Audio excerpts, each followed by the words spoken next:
Hey, what's up out there, guys? I hope you're all feeling great today. This is my review of Wonder Woman 1984 from director Patty Jenkins. Gal Gadot is back as Diana Prince. This movie is the last of only a few blockbusters we got in 2020. This review is going to be spoiler-free, of course, so let's get into the good, the not so good, and everything in the middle to see what this highly anticipated sequel delivers.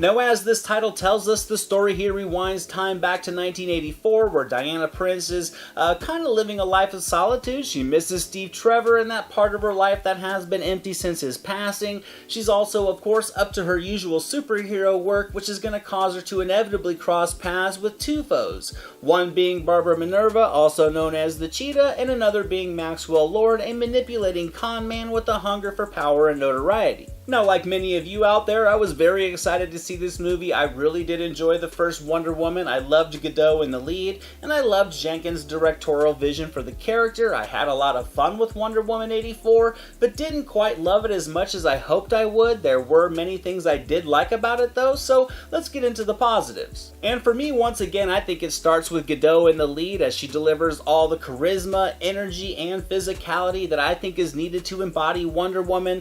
There is more exploration of the character in this sequel, which does result in a lot of strong, emotionally driven moments that we haven't really gotten to see from this hero, and I think Gadot was sincere and heartfelt in her delivery, which naturally had me invested in her journey throughout this story. I also loved the 80s backdrop, the musical scoring, and the overall comic book atmosphere that this movie created. Like I said, I liked the first Wonder Woman, but it was more of a time period adventure.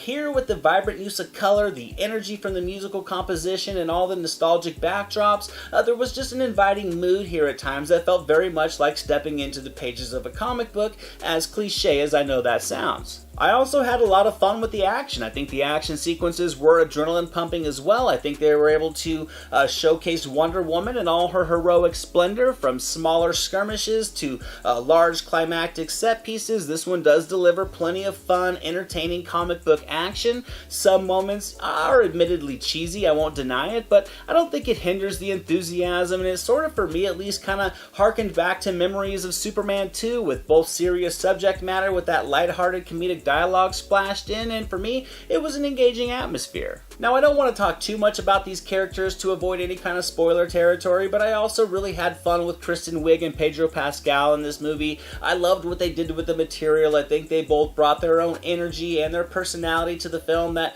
resulted in a collection of memorable moments, in particular Pascal, who I think embraces this role with an endearing, over-the-top charm. There were also many aspects of Patty Jenkins' direction that were appealing. I enjoyed how she captured both intimate emotional moments and larger scale action. She frames the action nicely to pull you up in your seat effectively. She lingers on the characters to let the emotions sink in. There was both an elegance and a comic book charm through her vision behind the camera, but sadly, other aspects of her directions leads us into the drawbacks that I think this movie had. I think the melodrama in this one is at an all-time high. In many sections of this story, this 2.5-hour story, there were sections of this one that I gotta say felt a little Michael Bay-ish in terms of crafting visual melodramatics.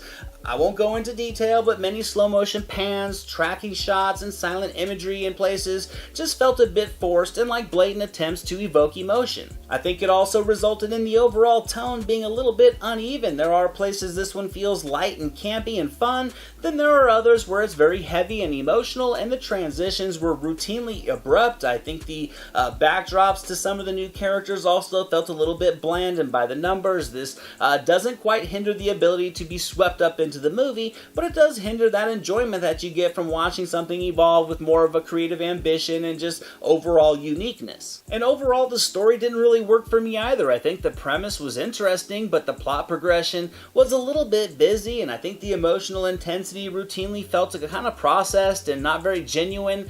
Instead of feeling like a movie that was trying to tell me a story to just let me feel whatever I may naturally, this one felt like it was kind of trying to manipulate me into feeling a certain way, and the flow just wasn't very smooth. And for the runtime, I think the story could have been more cohesive, more layered, and ultimately more impactful. Regardless of all that though, I did enjoy the ride this sequel took me on. I'll give Wonder Woman 1984 70%. Its hindrances didn't outweigh the adventure it provided. I liked Gadot as Wonder Woman once again. When she's in action and kicking ass, the movie is instantly better.